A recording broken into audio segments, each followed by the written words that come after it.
लेनी किसी को तो उसमें से ले लो।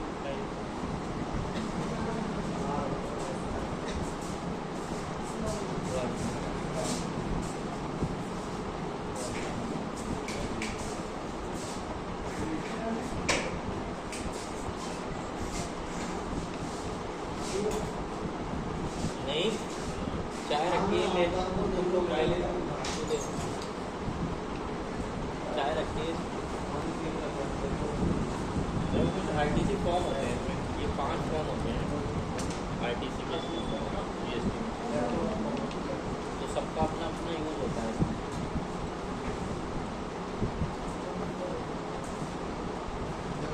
सबसे पहले फॉर्म है ये 01।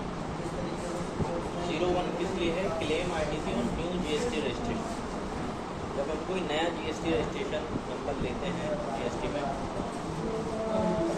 तब ये यूज होता है। On the date of obtaining the GST registration, person carrying on regular business would be holding stock of input capital goods and finished goods at their place of business.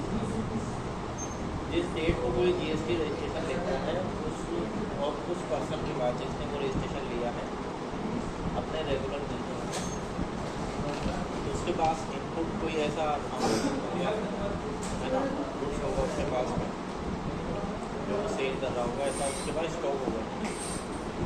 कोई capital goods हो सकता है, कोई finish goods हो सकता है, ठीक है, अलग अलग तरह का स्टॉक हो सकता है उसके बिजनेस में। तो रजिस्ट्रेशन लेने से पहले हो सकता है। अब जब उसने रजिस्ट्रेशन ले लिया है तो वो उस स्टॉक का क्या होगा, क्योंकि अब उस स्टॉक को सेल करोगे तो फिर उस पर टैक्स जमा करना पड़ेगा, लेकिन उस पर आईटीसी तो हमने क्लेम ही नहीं किया था। The GST paid on such goods purchased cannot be claimed as input tax credit before the date of obtaining GST registration। तो GST रजिस्ट्रेशन से पहले आप उस वाले स्टॉक पर आपने आईटीसी क्लेम नहीं किया होगा, क्योंकि आईटीसी क्लेम तो वही करता है जिसके बाद GST रजिस्ट्रेशन है ना।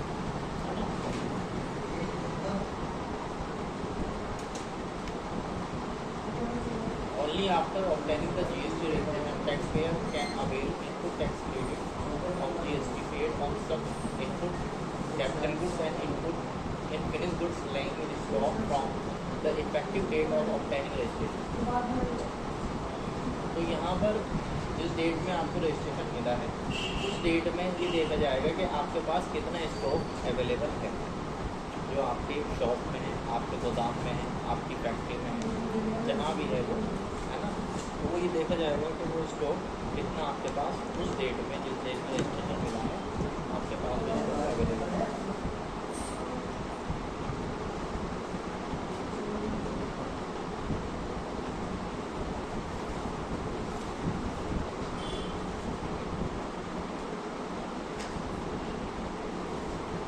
Form GST ITC 01 is a declaration form. File on GST portal for claim the input tax credit by taxpayer newly registered under GST. Filing of this form is mandatory to claim ITC on such stock। तो ये जो form है GST का ITC 01, ये declaration है, declaration form है जो online portal पर फाइल किया जाता है ना। इसलिए फाइल किया जाता है जो आईटीसी है उसे क्लेम करने के लिए फाइल किया जाएगा टैक्स पेयर के द्वारा। जो टैक्स पेयर होगा जिसने रजिस्ट्रेशन लिया है वो इस फॉर्म को फाइल करेगा अपने न्यूली रजिस्टर्ड जीएसटी नंबर पर, जो उसने रजिस्टर्ड कराया है उसके ऊपर वो इस फॉर्म को फाइल करेगा, है ना। और ये फॉर्म फाइल करना आपको मैंडेटरी होगा जबकि आपको अपने स्टॉक पर जो जीएसटी रजिस्ट्रेशन से पहले स्टॉक था उसका आईटीसी आप लेना चाहते हैं। आईटीसी का मैटर देखो ये होता है, इसमें आपने माल खरीदा होगा, जब आपने परचेज करा है तो उस टाइम पर आपके पास जीएसटी नंबर नहीं था, तो आपने अपने नाम से तो परचेज कर लिया, अपनी दुकान के नाम से, अपने नाम से परचेज कर लिया, लेकिन उस टाइम आप आईटीसी क्लेम नहीं कर सकते। अब जब आपने रजिस्ट्रेशन ले लिया तो उस स्टॉक को बेचोगे ना, तो आपको उस पर टैक्स जमा करना पड़ेगा। अब टैक्स का बेनिफिट तो मिला नहीं कोई, आपको आईटीसी तो मिला नहीं भाई। जब हम लाइबिलिटी पेड करते हैं तो हम अपना आईटीसी माइनस कर लेते हैं उसमें, और उसे माइनस करने के बाद अपनी लाइबिलिटी पेड कर देते हैं, है ना। अगर मान लो हमें वो आईटीसी मिलेगी ना तो फिर पूरा टैक्स हमारे पास से तो जाएगा, आईटीसी का बेनिफिट कहाँ मिलेगा। तो इसलिए ये फॉर्म इम्पोर्टेंट है उन लोगों के लिए जो जीएसटी में रजिस्टर्ड होते हैं किसी बिजनेस में, है ना।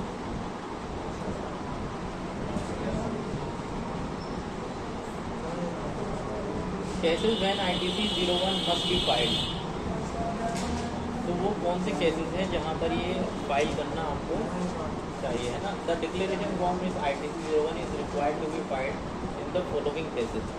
तो कुछ केसेस हैं, when on an application of GST registration is made within 30 days of becoming liable to pay GST. तो जब आपके ऊपर लाइबिलिटी आती है जीएसटी लेने की,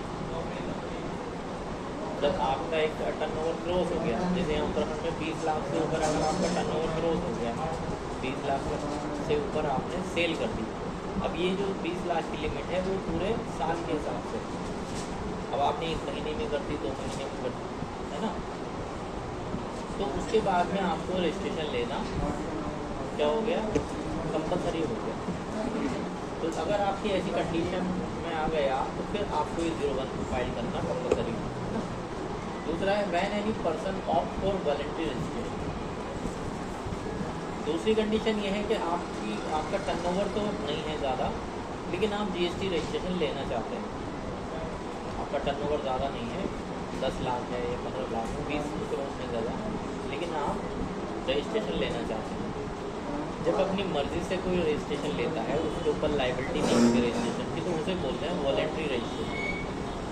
वॉलंटरी का मतलब ये होता है कि अपनी मर्ज़ी से लिया है आपने, कोई लॉ की तरफ से, गवर्नमेंट की तरफ से आपके ऊपर कोई लाइबिलिटी नहीं है ना।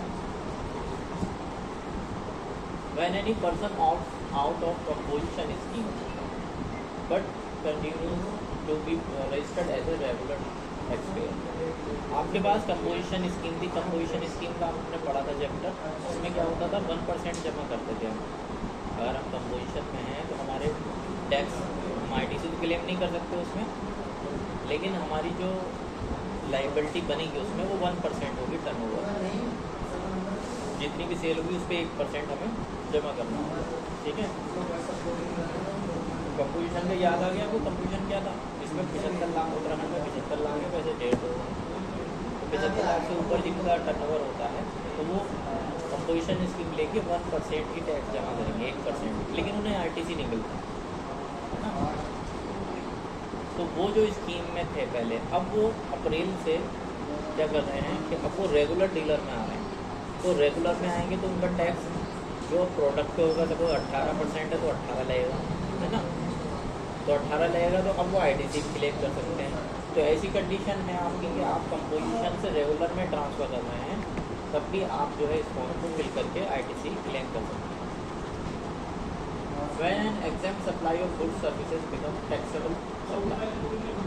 चौथी कंडीशन ये है इसके अंदर कि आपका आज प्रोडक्ट एग्जेम्प्ट है, जो आप बेचते हो। एग्जेम्प्ट का मतलब कि उस पर कोई टैक्स नहीं है, आप सेल करते हो, टैक्स नहीं है ना। जैसे आटा होता है, तो आटा अगर लूज में आटा है, लूज का मतलब कोई ब्रांड नहीं है, तो और वो कोई सेल कर रहा है, कोई मंडी वाला, कोई दुकान वाला, तो उसको कोई टैक्स नहीं है। गवर्नमेंट कर तो उस पर भी टैक्स लगा दे, है ना। तो अब अगर ऐसा होता है तो आटे का जो स्टोव होगा उसका आईटीसी को क्लेम कर पाएंगे फॉर्म से, है ना, या कोई और प्रोडक्ट हो सकता है।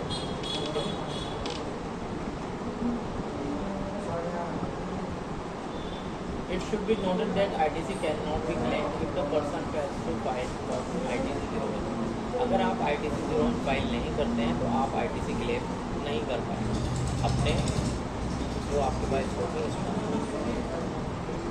Types of input tax credit allowed. तो इनपुट टैक्स क्रेडिट अलाउड का मतलब है input tax credit in respect of input held in stock on the cut off date. तो उसकी जो कट ऑफ डेट होगी, यानी जब रजिस्ट्रेशन ले लिया है, जिस डेट में आपको रजिस्ट्रेशन इशू हो गया है, उस डेट में देखा जाएगा कितना इनपुट आपके पास है, तो वो उसकी कट ऑफ डेट है। या सेमी फिनिश गुड्स है। सेमी फिनिश गुड्स वो गुड्स होता है जो ना तो रॉ मटेरियल है और ना ही फिनिश गुड्स है, वो अंडर प्रोसेस है, कहीं फैक्ट्री में अंदर वो बन रहा है, वो रेडी हो रहा है ना कोई प्रोडक्ट उसका। फिनिश गुड्स आपका फाइनल प्रोडक्ट होता है जो आप बेच सकते हैं, है ना, और कैपिटल गुड्स है। तो इन सब पर आप जो है क्या कर सकते हैं, आईटीसी क्लेम कर सकते हैं। Cut off date for claiming of ITC and the timelines. तो इनकी कट ऑफ डेट क्या है, टाइमलाइंस क्या है, वो लिखी हुई है सभी की, ठीक है। कैपिटल गुड्स की क्या है, उसकी क्या है cut off date. ITC 01 is required to be filed within 30 days of the person becoming eligible to claim ITC. 30 days from grant of registration or opting out of composition scheme, ठीक है। तो ये 30 दिन का टाइम मिलेगा आपको, registration जैसे ही issue हुआ उसके 30 दिन के अंदर अंदर आपको ये फॉर्म फाइल करना होगा। अगर 30 दिन में नहीं फाइल किया तो आप फिर फाइल नहीं कर पाएंगे और आपको आईटीसी नहीं मिलेगा, है ना। तो अभी जैसे रिसेंटली एक केस आया हमारे सामने के, शॉप है, कपड़े की शॉप ओपन हुई है, उनका टर्नओवर काफ़ी है, तो अब उनका रजिस्ट्रेशन लेंगे। अब उनका रजिस्ट्रेशन लेने के बाद जो उनका कपड़ा है, कपड़े की जो है उस कपड़े के बिल्स जो होंगे, जितने होंगे या स्टॉक होगा, तो उस पर आईटीसी क्लेम करेंगे 01 के, है ना। Point two remember while filing ITC 01। तो आईटीसी 01 फाइल करते समय आपको किन बातों का ध्यान रखना है। सबसे पहले know what input tax credit can be claim. तो जो आपका आईटीसी है वो आपको क्लेम करना है इसमें। For example ITC in respect of service can not be claimed in form ITC 01। ITC in respect of capital goods can only be claimed in case of composition dealer और out of composition scheme and where exempted supply from tax.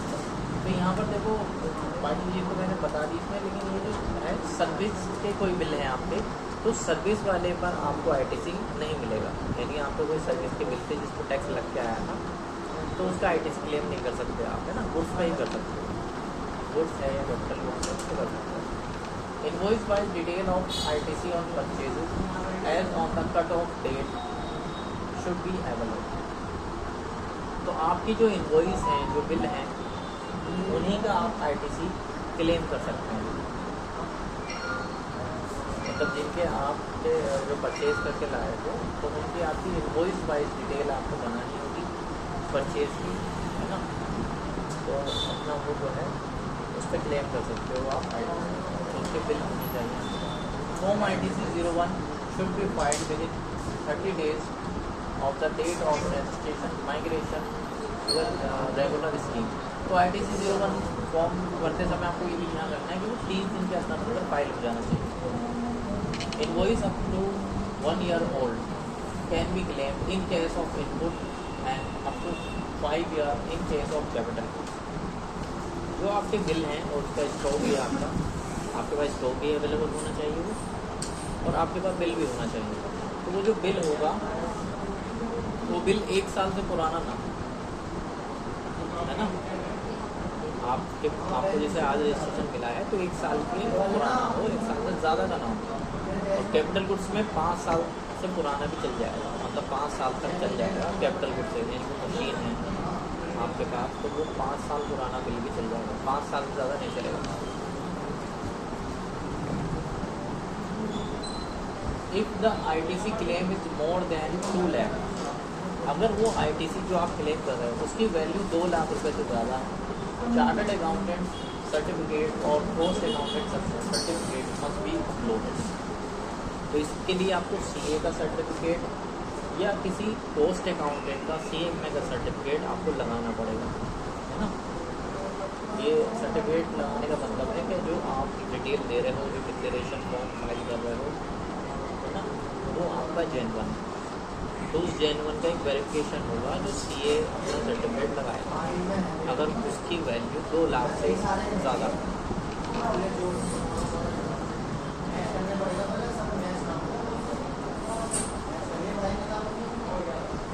तो अभी से इस बार मैं portal पे दिखा देता हूँ।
तुमने बी कॉम तो लिया है किसी ने?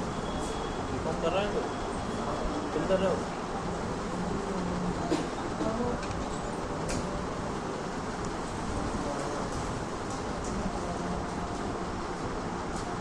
बीएससी वाले कौन है? तुम भी बीएससी? देखो यहाँ पर हम लॉगिन आईडी लॉगिन पासवर्ड डाल देंगे इसमें। उसके बाद में यहाँ रिटर्न में आएंगे, आईटीसी फॉर्म्स, ठीक है। आईटीसी फॉर्म पर क्लिक करेंगे इसमें, और क्लिक करने के बाद में यहाँ जीएसटी आईटीसी 01 आ जाएगा, है ना। यहाँ पर प्रिपेयर ऑनलाइन पे जाएंगे, यहाँ पर आएगा क्लेम अंडर मेड अंडर, यानी कौन से सेक्शन के अंतर्गत आप क्लेम कर रहे हो। तो यहाँ पर आपको ये जो 18 सेक्शन ये है ना, 18(1)(a) is applicable to taxpayer who have applied for registration within 30 days become liable and can be filed only once। तो ये सेक्शन आपको सेलेक्ट करना होगा। तो 1A है, इसमें C तक ले है, और यहाँ 1AC है, ये कंपोजिशन स्कीम वालों के लिए है कि जो कंपोजिशन स्कीम से रेगुलर में ट्रांसफ़र हो रहे हैं। तो उसके हिसाब से ये सेक्शन आपको जो भी है वो अपने हिसाब से आप सेलेक्ट कर लेंगे, ताकि कौन सी कैटेगरी है ना। तो 3-4 कैटेगरी हमने रखी हुई। इसके बाद जो जिससे आपने वो गुड्स परचेज़ किया था, जो स्टॉक है आपके पास, उसका जीएसटी नंबर डालोगे, इनवॉइस नंबर डालोगे, इनवॉइस की डेट डाल दोगे, है ना। गुड्स टाइप डालोगे, गुड्स टाइप में आएगा इनपुट है वो या कैपिटल गुड्स है, तो यहाँ इनको सेलेक्ट कर लेंगे। डिस्क्रिप्शन ऑफ गुड्स क्या है, जैसे कोई मान लो कपड़ा है तो गारमेंट लिख देंगे यहाँ पर, है ना, तो फैब्रिक लिख देंगे। यूनिक क्वांटिटी कोड, तो यूनिक क्वांटिटी कोड जो आपका UQC है। अब जैसे कपड़ा है तो वो मीटर में बेच रहे हो आप, है ना, या पैसा है कुछ है वो 20,000, तो जो भी आपका है वो आपका सेलेक्ट कर लेंगे। क्वान्टिटी कितनी क्वान्टिटी उसकी 1000 है ना। Value adjusted by debit and credit note. Debit credit note का मतलब अगर उस बिल के अगेंस्ट कोई डेबिट नोट क्रेडिट नोट बना था तो उसके एडजस्ट करके आप वैल्यू यहाँ पर लिख दोगे। अमाउंट ऑफ आईटीसी क्लेम, तो आप उसमें कितना, आप जैसे IGST है तो वो डिपेंड करेगा आपका GST पे। अगर GST सेम स्टेट का होगा तो यहाँ CGST एडजस्ट दिखाएगा आपको, है ना। तो यहाँ पर भी बाहर का होगा तो IGST क्यों करेगा, IGST अमाउंट डाल दोगे, इसको ऐड कर दोगे, है ना। तो ये आइटम वाइज आप ऐड कर दोगे, यानी उस बिल में हो सकता है ज़्यादा आइटम है ना, मल्टीपल आइटम हो, तो वो आप जितने आइटम हैं वो आप ऐड कर सकते हैं। या उसकी मान लो वैसे हैं तो कंसोलिडेटेड फिगर भी लिख सकते हो, टोटल फिगर लिख सकते हो उसकी, अगर आइटम एक ही कैटेगरी का है तो सेव कर दोगे। सेव करने के बाद में यहाँ पर कुछ इस तरह से आ जाएगा, जैसे टोटल लिखना है उन्होंने पेज 34 वैल्यू CGST एडजस्ट लिख दिया, यहाँ पर CGST एडजस्ट आ गया, है ना। फिर नेक्स्ट आइटम पे आ गए, यहाँ पे नेक्स्ट आ गया, तो नेक्स्ट पे भी कर सकते हैं। इस तरह डिटेल आ जाएगी आपकी जो सेव कर दोगे आप बाहर, है ना। तो ये आपने सेव कर दिया। इसी तरह से आप जितने भी बिल हैं वो आप इसमें फीड कर दोगे। फीडिंग करने के बाद में इसकी फिर आप इसे सबमिट कर दोगे, है ना। सबमिट का ऑप्शन आ रहा है, सबमिट कर सकते हो आप, प्रोसीड। अच्छा इसकी चीज़, हाँ एक चीज़ और है इसमें, इसमें ये जब फिल करने के बाद में नीचे चार्टर्ड अकाउंटेंट का या पोस्ट अकाउंटेंट का सर्टिफिकेट मांगा जा सकता है। अगर 2 लाख से ऊपर की वैल्यू है ITC, तो वो सर्टिफिकेट आपको बनवाना पड़ेगा उसके CA से, है ना। तो CA उसका बनाएगा, तो CA वो बनाएगा तो अपने लेटर हेड से बनाएगा वो, ठीक है। तो name of the firm issue certificate को, तो उसके एक फर्म का नाम होगा CA की, वो फर्म का नाम हटा दोगे। Name of the certifying chartered accountant, तो जो CA है उसका खुद का नाम यहाँ पर आ जाएगा, है ना। मेंबरशिप नंबर होता है उनके पास, एक उनका जो ICAI से मिलता है वो मेंबरशिप नंबर डाल देंगे। Date of issuance of certificate, किस डेट को उसने इशू कराया वो सर्टिफिकेट, वो डेट पड़ जाएगी और वो सर्टिफिकेट यहाँ अपलोड हो जाएगा, है ना। PDF JPG में 500 KB के साइज़ का अपलोड हो सकता है, ठीक है। तो वो अपलोड कर देंगे और सेव सी ए डिटेल, यहाँ से सी की डिटेल सेव हो जाएगी, यहाँ डिक्लेरेशन फॉर्म और ये ठीक हो जाएगा और ये हो जाएगा। उसके बाद इसे सबमिट कर सकते हैं, ठीक है। File I D with O T P जाएगा, ओ टी पी यहाँ पर ये कर देंगे वेरीफाई, तो ये फाइल हो जाएगा। तो ये जैसे ही फाइल होगा वैसे ही वो जो ITC की वैल्यू आपने दिखाई है वो आपके इलेक्ट्रॉनिक क्रेडिट लेजर में चली जाएगी, है ना। तो ये आप क्लेम कर सकते हैं, ठीक है। तो ये अक्सर ऐसी चीज़ें तब आती हैं जब कि ऑलरेडी कोई बिजनेस है, एग्जिस्टिंग है, जो चल रहा है बिजनेस, वो अपना GST रजिस्ट्रेशन लेते हैं तो उन्हें नॉलेज नहीं होती है कि हम पुराने स्टॉक पर ITC ले पाएंगे या नहीं ले पाएंगे, है ना। पुराने स्टॉक पर ITC लेने के लिए हम ये फॉर्म फिल कर सकते हैं, ठीक है।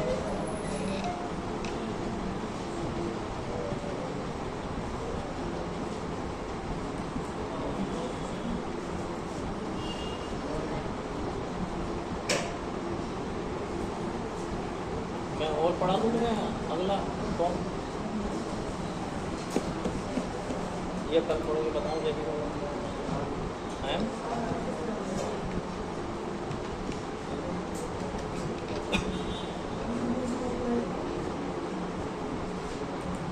देखो अगला फॉर्म है how to file ITC 02 on the GST portal. ये 02 वाला है। ITC 02 is a form use for transferring the input tax credit balance in electronic credit ledger of a GSTIN to another GSTIN to merger and acquisition.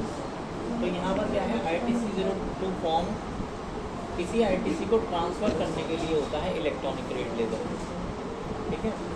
एक GST number से दूसरे GST number पर ये transfer किया जाता है जब कोई मर्जर होता है या एक्विजिशन होता है। मर्जर होता है, मर्जर का मतलब है कि जो दो कंपनियां एक जगह मिल गई हैं, है ना, ठीक है। एक्विजिशन का मतलब है कि कोई कंपनी आपने हायर कर ली, ठीक है, मतलब वो एक्वायर कर ली आपने, अब उसके मालिक आप हो। What is ITC 02 and who must file it?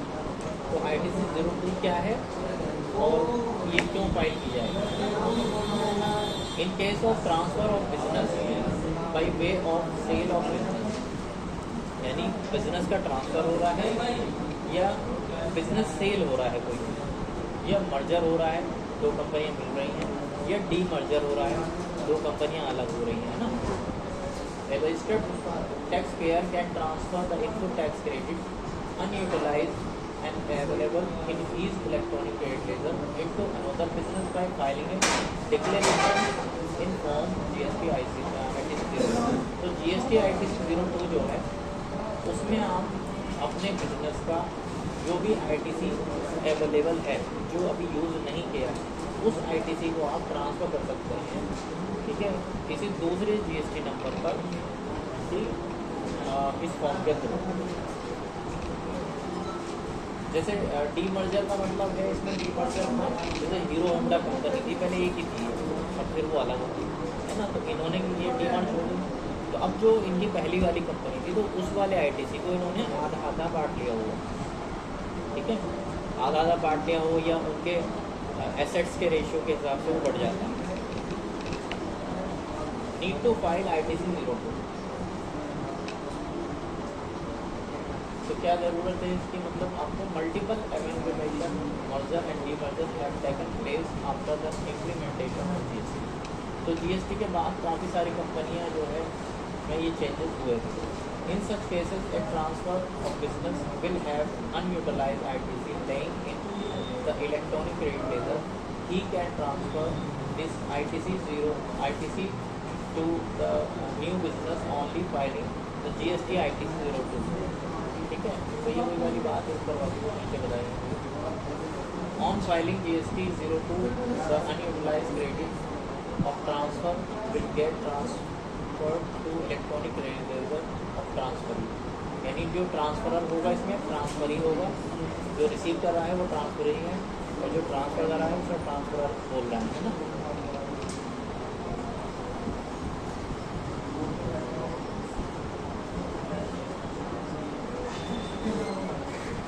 तो इसमें क्या है, how to file ITC 02 on the GST portal. The transfer as well as transferee of business should have a valid GST registration. दोनों के पास, जिसके पास वो ट्रांसफ़र हो रहा है ITC और जो कर रहा है, दोनों के वैलिड GST नंबर होने चाहिए। वैलिड का मतलब होता है कि डिपार्टमेंट ने आपका कैंसिल ना कर दिया हो, सस्पेंड ना कर दिया हो, आपने खुद कैंसिल ना कर दिया हो, है ना। The transfer should have ITC available in the electronic credit laser. और जो ट्रांसफरर है, जो ट्रांसफ़र करने वाला है ITC को, उसके पास ITC अवेलेबल होना चाहिए उसके इलेक्ट्रॉनिक क्रेडिट लेजर में।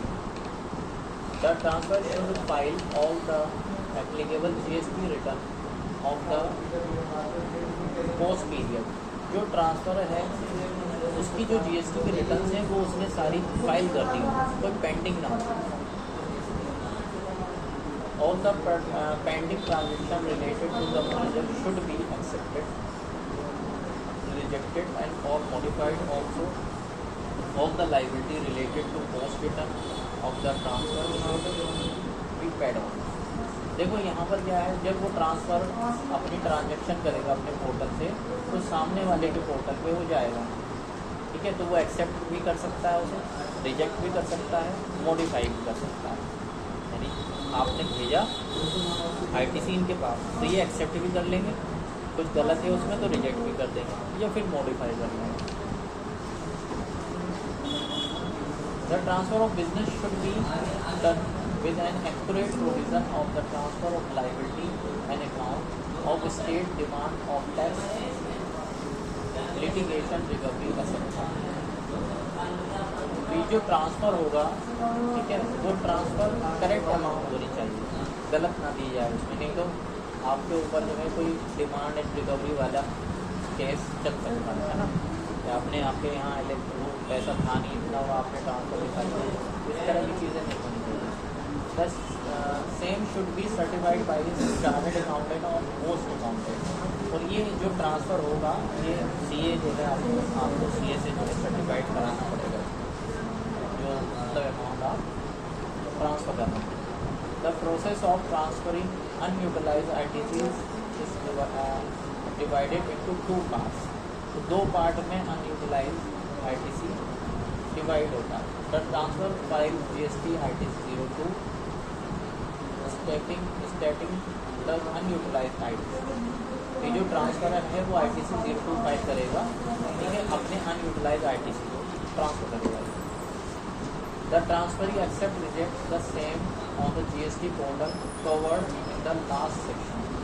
तो यहाँ पर क्या है, यहाँ पर ये है कि जो ट्रांसफरी है जिसने वो रिसीव करा है अपने पोर्टल पे ITC, वो उसे एक्सेप्ट और रिजेक्ट करेगा। फिर 2 प्रोसेस होंगे इसमें, एक ट्रांसफ़र करने वाला फाइल करेगा और जिसके यहाँ ट्रांसफ़र किया गया है वो एक्सेप्ट करेगा उसे अपने यहाँ, है ना। जब तक वो एक्सेप्ट नहीं करेगा तो वो टैक्स उसके यहाँ नहीं आएगा, ठीक है।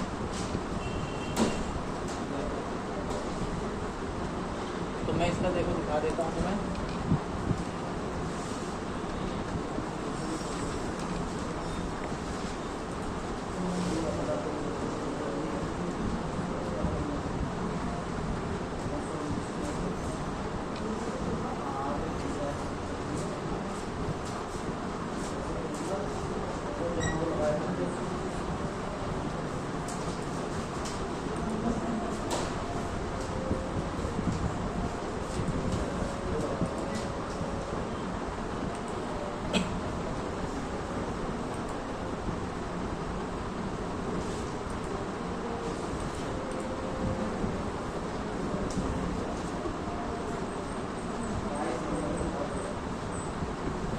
तो यहाँ पर आप लॉगिन कर लेंगे।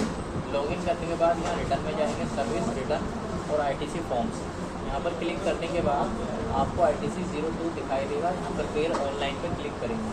प्रिपेयर ऑनलाइन पर क्लिक करने के बाद जो ट्रांसफरी है उसका GST नंबर यहाँ डालेंगे, यानी जिसके अकाउंट जिस GST नंबर पर आप वो ITC ट्रांसफ़र करना चाहते हैं तो GST नंबर यहाँ डालेंगे। उसका नाम अपने आप आ जाएगा। यहाँ पर GST नंबर सही होता है तो नाम आ जाता है ना।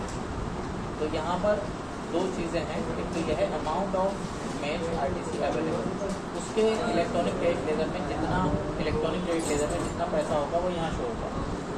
और जो वो ट्रांसफ़र करेगा अमाउंट वो यहाँ पर दिखानी है ना, तो यहाँ पर वो अमाउंट दिखा देगा फिर। उसके बाद फिर CA का सर्टिफिकेट लग जाएगा, CA का सर्टिफिकेट लग जाएगा। CA के सर्टिफिकेट में आपका उसका फर्म का नेम आ जाएगा, उसका नाम, मेंबरशिप नंबर और ये आ जाएगा, वो सर्टिफिकेट अपलोड हो जाएगा यहाँ, ठीक है। और यहाँ पर ये बस चेक बॉक्स पर क्लिक करने के बाद सेव कर देंगे, ठीक है। और फिर वही प्रोसेस है उसका, फाइल विद EBC और OTP चला जाएगा और फाइल हो जाएगा चेक बॉक्स, और यहाँ पर ये प्रोसीड OTP वेरीफाई, तो यहाँ पर ये फाइल हो जाएगा, ठीक है। ये 2 फॉर्म मैंने यहाँ पर हमारे क्लियर ID 01 और 01 3